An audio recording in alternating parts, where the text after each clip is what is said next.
Assalamualaikum warahmatullahi wabarakatuh. Good morning Sarjanakers, kembali lagi di siaran Pemuda Sarjana FM. Nah, apa kabarnya nih? Pasti sehat semua kan? Sehat dong, jangan sakit-sakit ya. Kalau sakit nanti saya sama siapa? Kembali lagi di acara Ngopi Ngobrol Pagi. Nah, baiklah, di sini kita akan mendatangkan seorang mahasiswa yang mempunyai prestasi-prestasi yang cukup gemilang. Jadi itu kita akan mendatangkan mahasiswa yang bernama Bang Devri. Oh, Bang Devri. Bang Ali. Apa kabarnya nih? Sehat kan? Sehat. Baiklah, di sini kita akan membahas tentang Bang Devri ini. Ialah seorang udah peserta MTQ ya, Bang? Dari mana nih, Bang? Dari umur berapa nih ikut MTQ? Oh, dulu saya tuh ikut MTQ semenjak kelas 6 SD, Bang. Sekitar umur 12 tahun. 12 tahun. Aman. Dulu dari kelas 2 ya? Dari kelas berapa? 6 SD. 6 SD. Itu ikut cabang apa tuh? Dulu saya itu awalnya kan tertarik. Dulu MDA kan ada sekolah MDA Oh, ya, MDA, Bang. ya. MDA itu. Nah, di sana ada guru yang bisa melatih saya tilawah gitu, Bang. Jadi saya nggak tahu sebenarnya MTQ itu apa. Tiba-tiba dia ajak lomba dan di situ alhamdulillah saya dapat juara 1 dan bawa kabupaten sih gitu, Bang. Ini nih, jadi mungkin para pemirsa radio kita ini belum mengerti apa tuh MTQ ya. Coba Om bisa menjelaskan sedikit nggak apa itu? Oh, bisa. Jadi teman-teman tuh MTQ itu adalah kalau misalnya itu sebenarnya singkatan dari bahasa Arab yang dipanjangkan tuh Musabaqah Tilawatil Quran.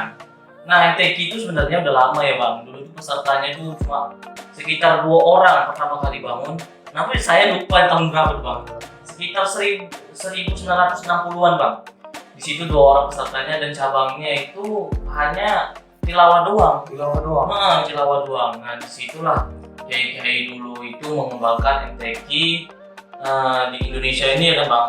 Sampai tahun-tahun berikutnya cabang baru ada.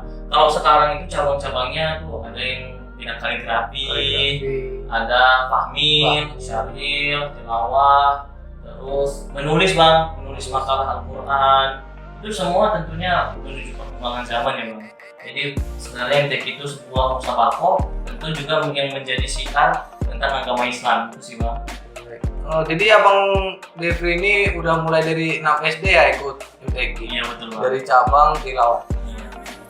Jadi untuk Abang sendiri nih, dari MTQ selanjutnya dari SD itu terus ke kemana tuh? Saya ke pesantren. Pesantren di mana tuh, Pak? Jabal Nur Kandis. Oh, Jabal Nur Kandis. Iya. Oke, baiklah. Dari Jabal Nur Kandis tuh itu berarti gurunya udah beda lagi tuh ya, guru Iya, betul. MTQ. Betul. Dulu itu guru saya itu kan pertama kali ada namanya kita sebut Ustadz Ali Guntur dan Ustadz Hendri. Nah, dulu tuh Ustadz Ali Guntur tuh sebenarnya dia datang ke sini untuk mengajar dan dulu itu dia dari Sumut, Bang. Orang Sumut kan Medan berarti ya? Medan suaranya Medan banget berarti ya. Betul, Bang. Nah, lalu ada namanya juga Ustadz Hendri ini dulu dia tahun 1000-an juga ikut MTQ dia, Bang. Tingkat provinsi dia mendapat juara harapan ikut qiraat sabuah. Dia memakai imam-imam khas yang nanti qiraat sabuah mengajarkan saya. Nah, kalau di pesantren guru saya ini udah berbeda lagi, Bang.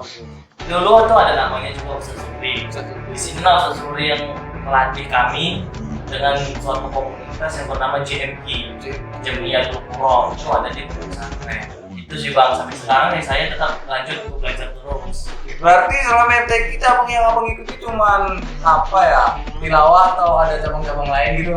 Enggak sih, Bang. Menariknya saya di pesantren itu saya diajak oleh seseorang yang mana saya ini diajak untuk ikut fahmi, tapi saya nggak pintar, nggak apa gitu, Bang. Jadi karena di fahmi lah ada soal khusus lagu tilawah, dan kebetulan kala itu memang kurang untuk khusus tilawah di satu grup, jadi saya diajak itu kalau tak salah itu di Kabupaten Kampar, Kecamatan Sawang, 2016 itu awal mulanya saya untuk berpindah dari cabang tilawah.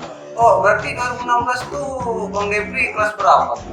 Itu kalau tak salah sekitar 1 MA, Bang. 1 MA ya? Betul. Jadi setelah itu saya mulai tertarik juga, Bang, pindah untuk ke Syaril.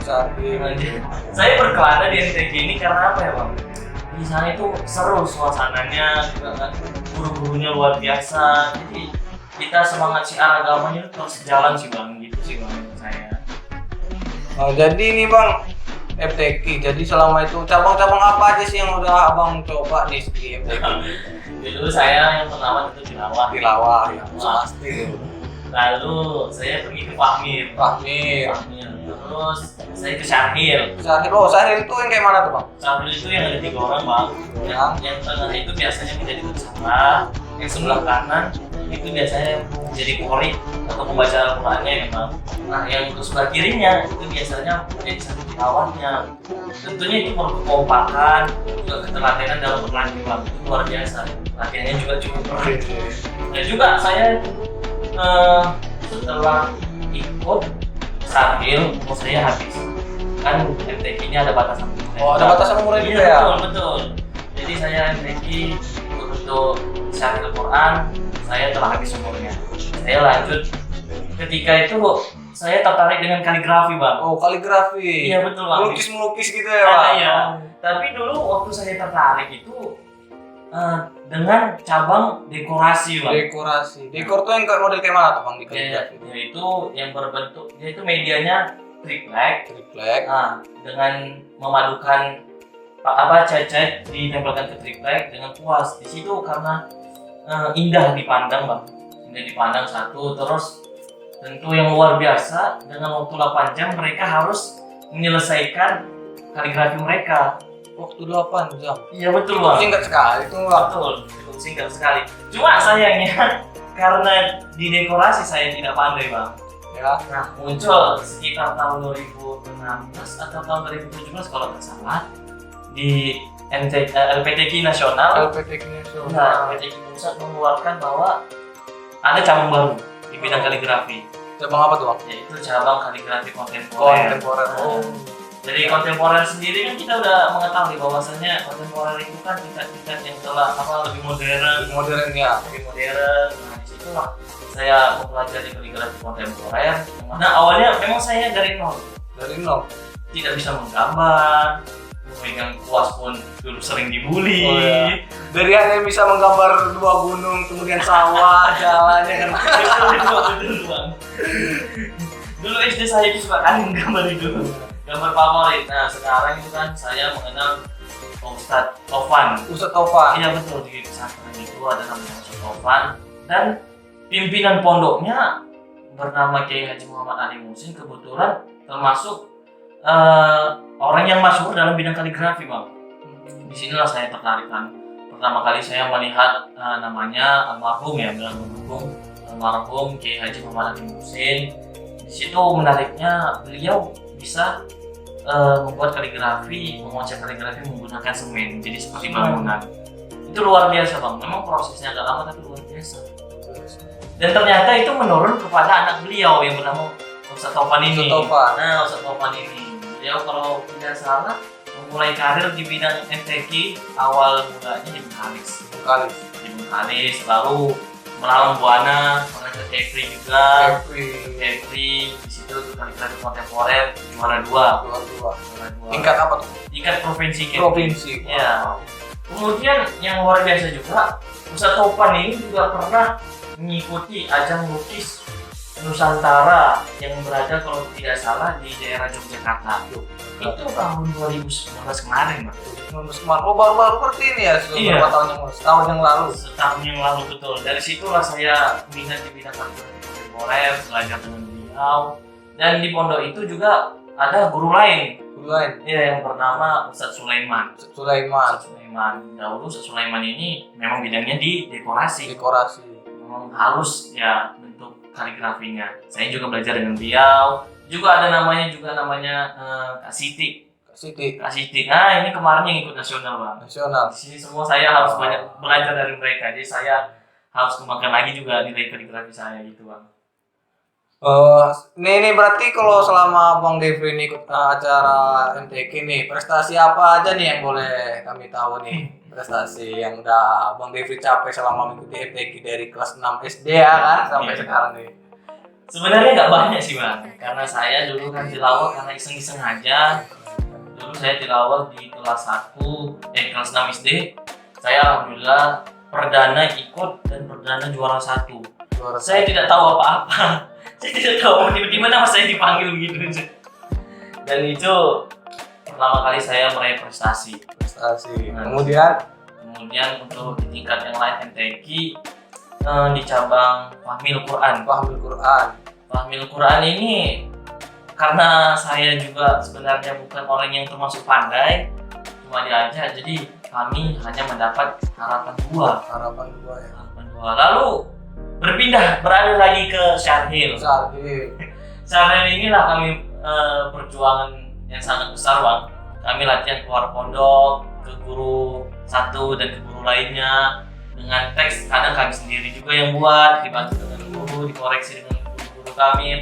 Disitulah kami belajar Syarhil rupanya ternyata sulit, kekompakannya harus tinggi. Jadi IQ kita dalam mengompakkan, dalam menyambut kata-kata selanjutnya harus hafal gitu, Bang. Di situ Syarhil kami alhamdulillah masuk final dan juara 2 di Sierman.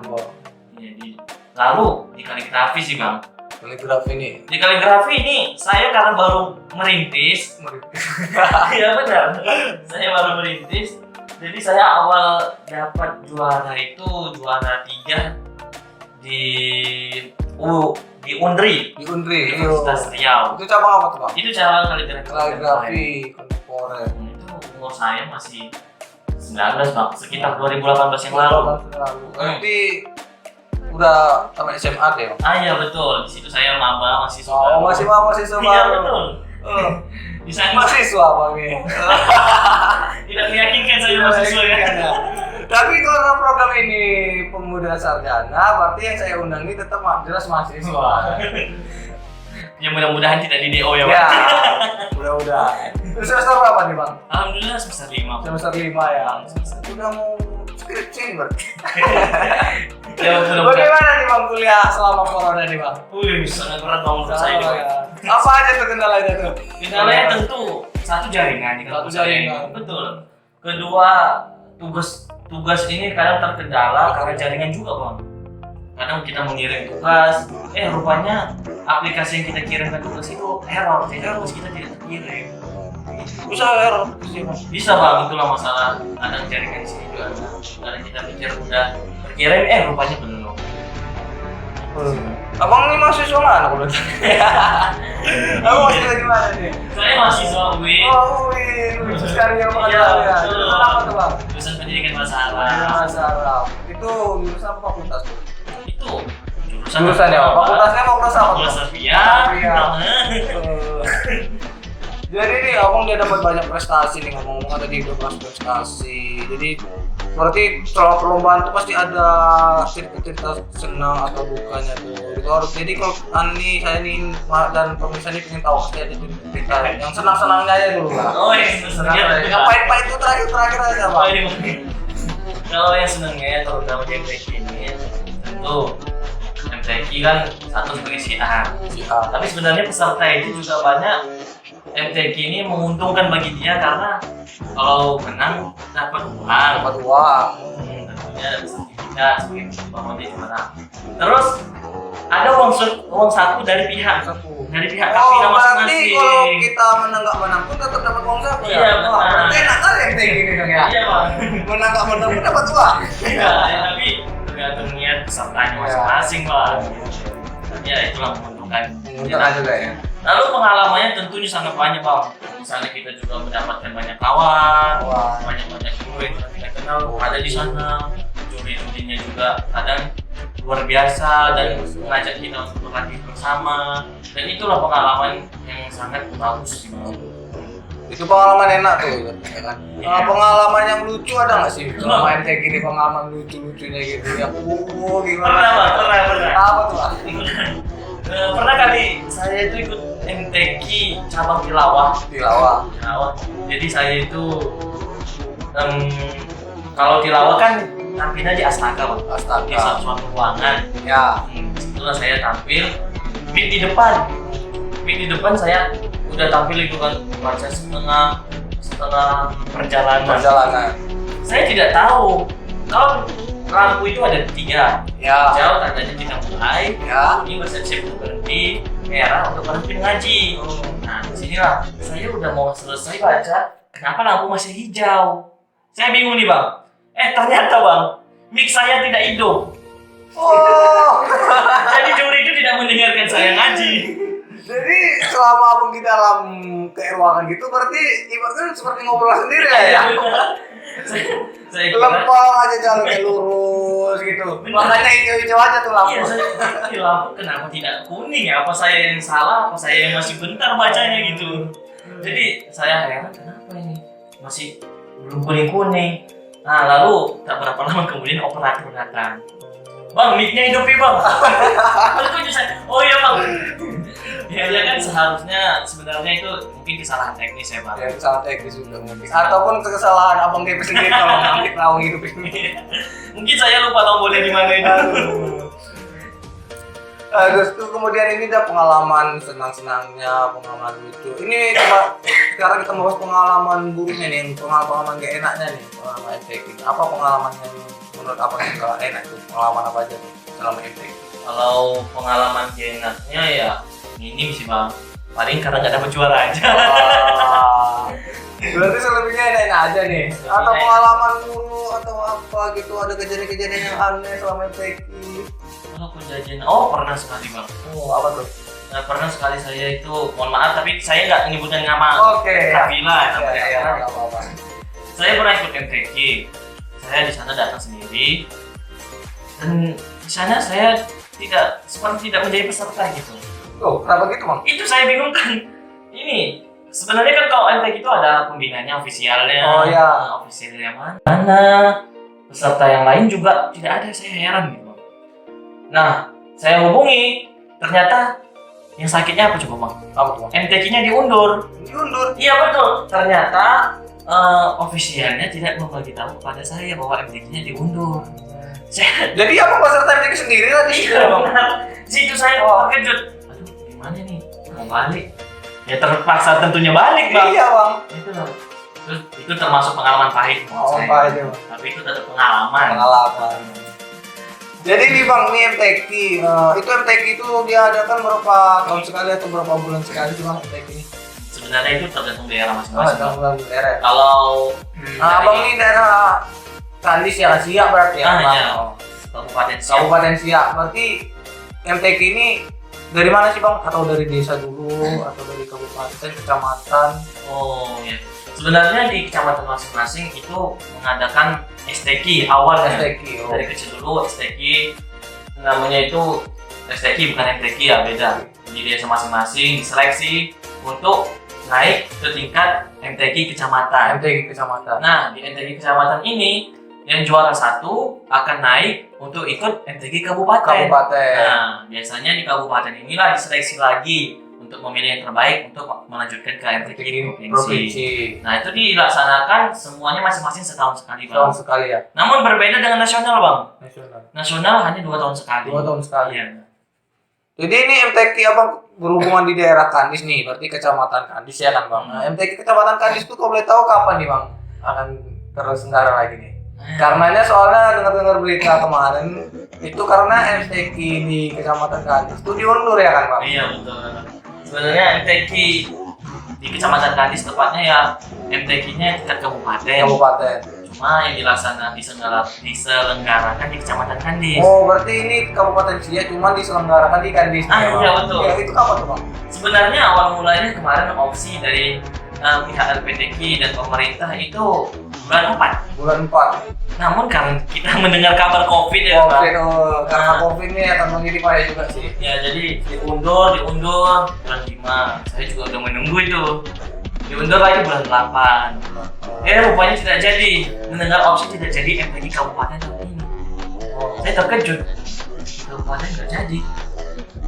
Nah, karena MTQ nasional telah dilaksanakan, mungkin LPTQ dan pihak pemerintah Kabupaten Siak juga bangkit kembali semangatnya untuk mengadakan MTQ. Jadi insya Allah MTQ akan dilaksanakan pada tanggal 12 Desember minggu depan. Minggu depan. Iya betul, minggu depan. Abang ada ikut serta nggak nih MTQ minggu depan nih? Insya Allah saya Oh. ikut, tapi di bidang kaligrafi kontemporer. Persiapannya apa aja nih bang? Persiapan Tentu latihan banyak-banyak, Iya. alat-alat harus dilengkapi.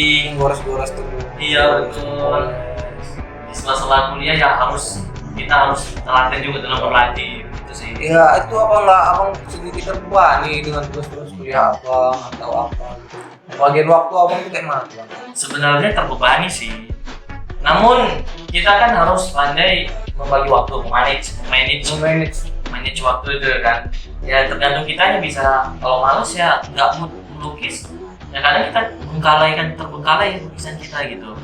Nah kalau kita misalnya libur, saya pribadi kami kuliah di jurusan bahasa Arab libur cuma Sabtu sama Minggu. Sabtu dan Minggu itulah saya tuh pergunakan waktu untuk berlatih MTQ ke depan. Ini kalau boleh saya tahu nih mengenai MTQ ini ya. Kalau menurut pengetahuan saya tuh kan MTQ ini pasti latihannya berat. Nah, Habis itu menguras waktu, Iya. menguras tenaga, menguras pikiran. Berarti pasti itu kan pasti terbebani sekali tuh bang. Kalau untuk abang sendiri nih ya, pembagian waktu abang nih kadang di kuliah, kerja nggak sih bang? Belum kerja ya. Berarti masih mikirin kuliah nih, masalah kuliah, tugas menumpuk dari dosen, nanti masuk daring, pasti masih daring gitu kan. Betul. Habis belum nanti masalah-masalah di rumah lagi atau apa, kan kita nggak tahu juga. Iya. Itu bagaimana pembagian waktu abang nih, masalah apa tuh? Itu sebenarnya sih simple sih. Kalau saya pribadi tidak terlalu memikirkan, dijalankan aja gitu. Nah, kalau saya kan kaligrafi ini mendalami kan. Di satu sisi saya juga kuliah. Jadi tentu latihan kadang kita lelah dan juga kuliah juga lelah. Ya, kuliah juga lelah, pasti tuh bang. Pasti lelah gitu. Jadi ya gimana pun ya harus dijalani. Ya, Ya inilah mau manage waktu ya tadi itu hari-hari libur atau waktu yang senggang gitu sih. Ada yang lain. persiapan abang berarti kalau misalnya abang nih ikut cabang kaligrafi kontemporer, jadi itu misalnya kalau alat tuh dari mana sih bang? Kalau lomba-lomba kita nih MTQ nih berarti butuh kuas, cat, terus apa lagi tuh bang kalau kita butuh di dalam kaligrafi? Kalau untuk berlatih ya kertas, kadang kanvas. Itu berarti butuh modal tuh abang, dari modal sendiri atau ada dari apa biaya pembinaan gitu? Oh itu menariknya. Menariknya itu di sini. Kadang dari pihak LPTQ kecamatan itu kadang memberi kita modal untuk berlatih, memberikan alat-alat kita. Tapi kadang ada juga dari pihak daerah lain Nggak memberi. iya tidak memberi bang. Jadi kita mengeluarkan Modal sendiri. Nah kalau kita mengeluarkan modal sendiri dan kita menang, berarti itu kita telah berusaha dan kita telah menggapai hasil yang telah kita inginkan. Iya. Nah, yang sakitnya ketika kita mengeluarkan modal sendiri dan kita Nggak tidak menang. terpaksa kita harus berikhlas. Berikhlas, tapi kan bang tetap dapat uang apa? Uang saku tadi. Iya benar sih, tapi ya mungkin itu termasuk kepuasan pribadi masing-masing Iya, peserta sih. Menurut saya ini enak juga sih ikut MTQ ini. Selain dapat kawan tadi, pengalaman, guru, terus apa lagi tadi? Prestasi kita dapat, CR juga dapat, ya kan? Nah, jadi kalau menurut saya ini buat para sarjana atau pemuda-pemudi yang mempunyai skill-skill atau yang cuma hanya iseng-iseng seperti Bang Devi tadi, berawal dari iseng-iseng aja, ikut MTQ dan sekarang menjadi orang yang penuh prestasi, ya berawal dari iseng-iseng itu, saya sarankan cepatlah ikut MTQ. Karena setiap daerah pasti ada MTQ ya kan Bang? Tentu sebenarnya. Udah dapat uang saku, dapat prestasi, dapat teman, nambah ilmu, apalagi coba nggak ada yang merugikan berarti ya kan Bang? Untung sekali. Jadi selain abang ikut MTQ ini Bang, prestasi abang di luar MTQ ini apa aja sih? Kalau untuk jadi mahasiswa sekarang sulit ya mencari prestasi. Ya apa jelas itu sih Bang, karena sebenarnya sih gampang tergantung mahasiswanya itu sendiri mau apa enggak sih. Tergantung kita kesibukan masing-masing di mahasiswa ini kan. Ya. Kalau saya sih prestasi saya ya sebatas MTQ kalau untuk mahasiswa gitu sih. Tapi berbeda dulu, saya dulu sekolah juga suka ikut lomba-lomba gitu bang. Oh, berarti siswa yang aktif ya, Bang? Ya, Bisa dibilang seperti itu bisa lah ya. dibilang seperti itu lah bang. Jadi saya dulu itu di umur di tahun 2015 pertama kali sih saya itu diajak oleh Ustadz untuk mengikuti pidato bahasa Inggris. Sudah ada bahasa Inggris. Iya. Oh. Kalau tidak salah itu Aksioma Provinsi Riau. Aksioma. Oh, provinsi ya, Bang? Iya, tapi di sini saya terkejut loh bang. Saya tidak pandai bahasa Inggris. Kenapa Ustadz tersebut memilih saya gitu? Padahal masih banyak siswa yang lain yang lebih bagus gitu. Saya heran juga seperti apa ini gitu. Tapi alhamdulillah dari situ ya saya mungkin tujuan Ustadz ini memberi saya pengalaman. Selain itu ya juga dulu saya sepeda. Ya, sama sih bidang pidato bahasa Inggris. Terus sih bang. Itu juara berapa tuh pos sepeda? Pospeda itu saya sih itu kalau tidak salah sekitar juara 2 atau 3 di Kabupaten Siak. Kalau tadi Aksioma Itu juara 3 saya di Kabupaten Siak. provinsi Riau juara 3. Wow. Itu tetap dapat uang saku nggak sih, Bang? Itu karena dari pihak sekolah ya, tergantung pihak sekolahnya. Kalau Berarti ini Abang Devri ini termasuk orang yang aktif ya, Bang? Walaupun masih di sekolah, udah tamat sekolah, walaupun kuliah gini. Kemarin sih kuliah masih sekolah juga ya kan, Bang? sebenarnya sekolah juga Sekolah juga. mencari ilmu ya bang. Cari ilmu. Iya betul. Betul, kuliah walau bisnis. Kalau miskin. Jadi ilmu ini berarti Abang walaupun nggak tetap berhenti, walaupun Abang udah tua gini, umur berapa sih, Bang? Masih 21 Masih saya bang. 21 ya. Walaupun umur 21 tetap terus berkarya, Iya tetap betul. cari pengalaman. Gitu. Saran Abang sih buat mahasiswa-mahasiswa atau pemuda-pemuda di luar nih, Bang? Saran-sarannya. Saran saya sih buat para kamu mahasiswa atau siswa di luar yang ingin menjadi prestasi, lakukan semua yang lakukan semua yang apa kamu bisa, jangan lakukan semua apa yang kamu mau. Gitu bang. Kenapa coba bang? Kalau kita melakukan sesuatu yang bisa, kita harus bisa dulu. Misalnya, saya pribadi dahulu belum bisa kaligrafi. Karena saya mau untuk melakukan hal itu, saya harus bisa dulu. Ya, Maka lakukan hal yang bisa. Yang bisa. Jadi harus kita bisa dulu. bisa dulu. Nah, jangan lakukan semua yang kamu mau. Bisa jadi kamu mau, kamu mendapatkannya. Bisa jadi kamu mau, tapi kamu tidak bisa. Bagaimana kamu mendapatkannya? Itu bang menurut saya. Jadi lakukan apa yang kamu bisa, jangan lakukan apa semua yang kamu mau. Gitu, Bang. Oke, terima kasih nih Bang Derby. Berhubung waktu kita udah habis nih, Bang. Waktu kita udah habis. Jadi sebenarnya ini banyak yang saya ingin saya kupas lagi dari Abang nih. Banyak kali pengalaman Abang yang bagus dan menarik yang ingin saya tahu dan pemirsa yang ingin tahu nih, Bang. Cuman karena berhubungan waktu udah habis, jadi kita nggak bisa lagi lanjut nih, Bang. Jadi mohon maaf dulu nih, Bang. Ya, baik, karena acara kita sudah habis, saya pamit mohon undur diri. Wassalamualaikum warahmatullahi wabarakatuh. Dadah.